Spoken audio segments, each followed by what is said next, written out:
Good evening, everybody. I'm Alex, the host of tonight's historical talk show, and tonight I am interviewing Willow Tress. Willow is a historian and will be talking about the art of the Northern Renaissance. Here she is. Good evening, Alex. Thank you for having me today. You're welcome. It's nice having you here. So let's just get right into this. How did the art of the Northern Renaissance begin? Well, the Northern Renaissance began around the 1430s, and it was kind of produced by this artist named Jan van Eyck, who produced his first oil painting, and it was kind of resembled in the Italian Renaissance artwork in a way, but the techniques and the linear perspective, the natural observations, and a realistic approach in his paintings kind of focused more on the Northern Renaissance in a way, and that's how that all got started. And the landscapes and domestic life was a big part of Jan van Eyck. So can you tell us a little bit more about the art of the Northern Renaissance? Well, I'm going to start off with saying that the Northern Renaissance was a period in which artists north of the Alps in the Low Countries, France, Germany, and England, adapted the ideas of the Italian Renaissance. It is characterized by a realistic approach to painting and improving certain techniques. Northern artists in the area of the Netherlands, known as Flanders, developed their own distinct style. So they used technique of oil painting, which was pretty. So they hid objects in their paintings, such as like a candlelight or streams of lights throughout their pictures to show a religious symbolism in their art pieces. So what are some of the important pieces of artwork that they had? Well, I'm going to show you that the Northern Renaissance had many important pieces. I just have 3 important pieces that really stuck out back in the 1430s. But I'm going to start with Jan van Eyck, who had, and this is one of his well-known pieces.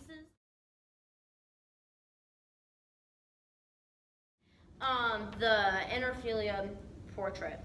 In addition to its secular objects, this painting is celebrated by a tonal achievement and metallic. So this is Jan van Eyck's well-known piece. It is called the Ornophilia portrait. In addition to its secular subjects, the painting is celebrated for its dimension, total achievements, and meticulous detail, which adds to an aspect of realism to the scene. So this, and as you can see, it has a, you can say religious aspect with the candlelight right there, and the way that the woman is dressed in a way, you can also say that that is a very religious statement. And the next art piece that I'm going to show you is by Albert Dürer, and he was a German artist. He went to Italy to check out the artwork back at the Italian Renaissance, and he took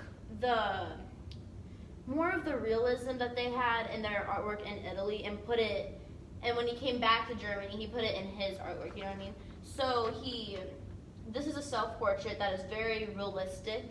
As you can see, it has very good tone to his piece or whatever, and it's just very realistic. And that is something that he took from Italy, and he put it in his own words, you can say, and produced this. So he basically took some of Italy's artwork, you can say copied it, but put it in his own words, in his own style. So he didn't surely copy everything. And then the last artwork that I'm going to show you, this is The Return of the Hunters. This Northern Renaissance art piece contains more of a realistic scene. Realistic, I'm talking about not realistic as in worldly, you know what I mean? I'm talking about this is something that could happen in a way.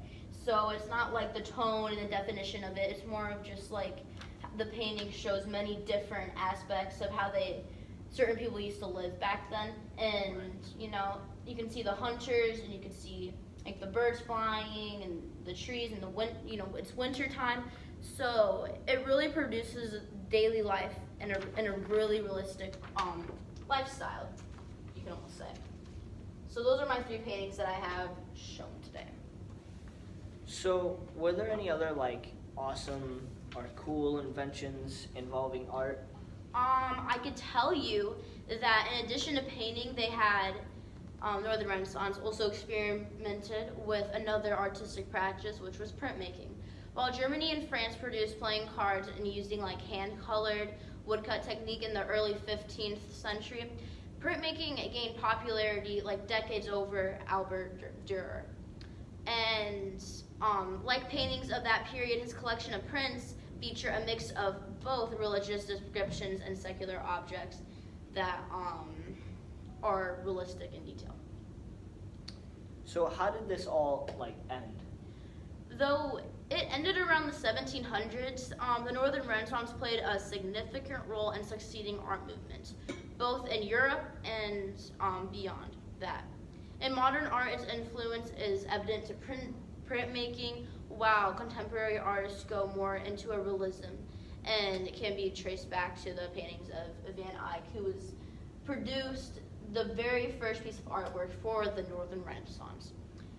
And although it's not as widely known as the Italian Renaissance, because they're very popular with their artwork more than the Northern Renaissance, but the Northern Renaissance still had a movement and was very influential and inspiring to artists that are here today. Right. So, I thank you for coming out tonight. This is all the time we have. Well, thank you for